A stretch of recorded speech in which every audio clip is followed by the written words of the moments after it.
Hi, darlings.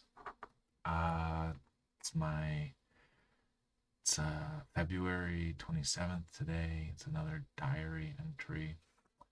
Uh, I have finished and distributed the first issue of the Dark Moon Zine, and I have just completed my first final draft of issue two. Issue two is really interesting because I got submissions for this one. Um, and I just finished writing the information about the spread. We've got the Fool, Temperance, Four of Wands, Seven of Wands, Eight, 10 of Wands, and the Knight of Wands. It's very fiery, passionate. That's why passion is the feature. And just noticing the Aaron Bushnell, who self-immolated the other day, and here on the cover is a man on fire. Very strange, magical weirdness. So, the Fool, Temperance, four of Wands, Seven of Wands, and then some poetry and really beautiful journal entries. For the center spread, I created a little mat you can lay cards on, so it gives you the centerfold gives you a spread that you can do a reading and ask yourself questions based on that. More content from folks. Thanks all of you who put stuff together. Really noticing that I'm getting into the groove of this and just making the absolute fucking best artwork of my life. And yeah, it's really, really getting solid. And I mean, just look at this shit. It's so nice. And there's such a birth, rebirth, creation, fire, burning, destruction, and the way that passion works. It's just really flowing from me. Um, and of course, as I'm doing that, I'm working on the next issue's card pages. So here's the Five of Swords, very whimsical, wavelly, hard to understand. Four, I really like the four in this one, about rest, and then the inverse is about both what happens when you don't get your rest. When you're starting to get sick and spinning out, and it descends into fear and anxiety, but also like emerging and coming out from rest. Uh, this one's another great one. The Ace of Swords, really pleased with how this came out.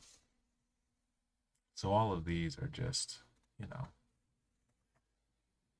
I'm just really killing it, crushing it. These ones will be in the second zine. So it's all moving along pretty well. I think the thing that is needed now is getting my social media. I'm putting these out in coffee shops, but it's just not going to get enough circulation. Um, not enough people are going to see it. So the next step is getting social media patternings. Right now I have the pattern for making the zine and getting the zine finished by. I release it on the Dark Moon. I get kind of completed by the next full moon, and then I have a week to put the finishing touches on it. Right now we're moving towards the last quarter moon, so um, I've got another week to kind of put the finishing touches on this, and then it's just a matter of printing it and sending it out to people. I think the envelope looks pretty cool. So you'll be getting those if you're watching this and you've signed up on my Patreon. Um, and if you have any ideas for social media content, I think it's just a matter of doing it. There's so much content here that I could be making. So there you go. That's it. I hope you found that interesting. You know, um, personally, I'm feeling pretty good. Getting to like exercise and move my body, making good art, even and like it's a way of processing this time, this like burning, fiery time, and the patterning here, right? Like the fact that I'm getting stuff into these zines and I'm able to mail these zines out. I think that this is going to be a really good vehicle for sort of the revolutionary praxis, um, the anarchy, A, A in a circle means anarchist organization, organizing towards self power, power to the people, and and this, I was thinking about how the the genocide that's going on in Palestine right now is part of this like larger genocide that's always been happening to the Native Americans, to indigenous people kind of all over the world. That colonialism is attacking, and uh, there's like not much we can do now in this moment to stop what's currently happening. That was all set in motion 70, 100 years ago. But what we can do is we can work to stop the genocide 100 years from now. And thinking in that time frame, you know, it allows for this project, which is ultimately, uh, you know, a passion project about me, but it's this beautiful thing that can contain, I think, um, and must, I think art must contain revolutionary praxis and practice and information.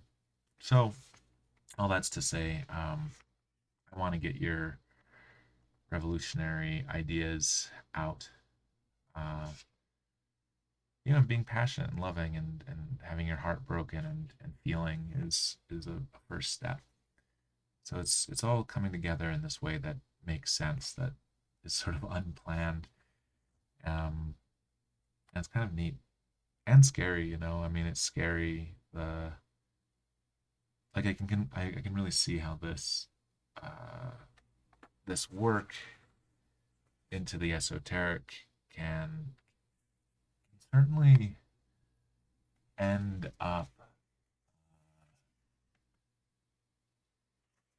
you know, driving someone into like a lunatic. Or if I'm seeing all the patterns and giving them a lot of uh, weight, it it's like a dangerous place to play. And it's kind of exciting in that way. I mean, that's what in this second episode we get the lesson one around magic. Calling it poo brain magic. You really gotta like, I think, fuck with the like, here's something special and esoteric and magical, and like it's just a joke. It's safe. Don't worry. I'm not taking it too seriously, but it is very serious. Playing with that, I think, is important. So yeah. Anyways, this talks about me starting to like tune into magic numbers on my phone, like 1111, 123, 456, 1010. When you see those, you're like, angel numbers, and how like I knew it was cognitive bias. And then one day I'm out on my porch and I see a giant fireball, like that lit up the sky, that cast shadows, and it happened at 3:33. Like, this process of delving into mysticism and magic has its sort of like the slippery slope, the dangerous cliff. Like one can be the fool and really step off into the unknown, and um, I can see how people lose themselves. So staying like kind of allowing for that madness. And it's interesting that I'm reading this book, How to Go Mad Without Losing Your Mind, and that's really like it feels like the work is to like go into this like crazy world of madness, but not lose my mind in the process. Um, I feel pretty good about it. Let's see another. Might as well just talk. I just got this book. I haven't read it, but it's Reflections from Jose Maria. He's one of the founders of the Mondragon Cooperative. This is the big cooperative in the Basque Country in northern Spain, and apparently it's very like religious. You know, it was like a religious feat. He was a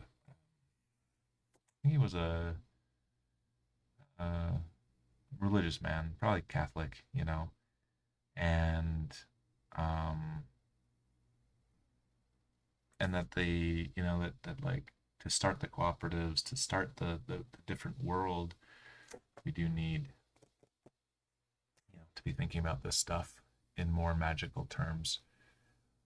And then like, yeah, let's see, one last piece is the I got another gig with the person that I did community rule with, Nathan Schneider, the CU Boulder, the media enterprise. I think it's media economies and design lab. So we made this book, Community Rule. It describes these different ways that when you start an organization, you can structure it. And then it's really cool. It gives you some examples of who uses what sorts of the Caribbean pirates used consensus. That's a fun little factoid. So we're going to be doing another one, it looks like, about what to do when you're moving from, when your organization's maturing. So yeah, another opportunity to make cool zines. All right, that's it. That's it for real this time. I'll catch you all later. Bye.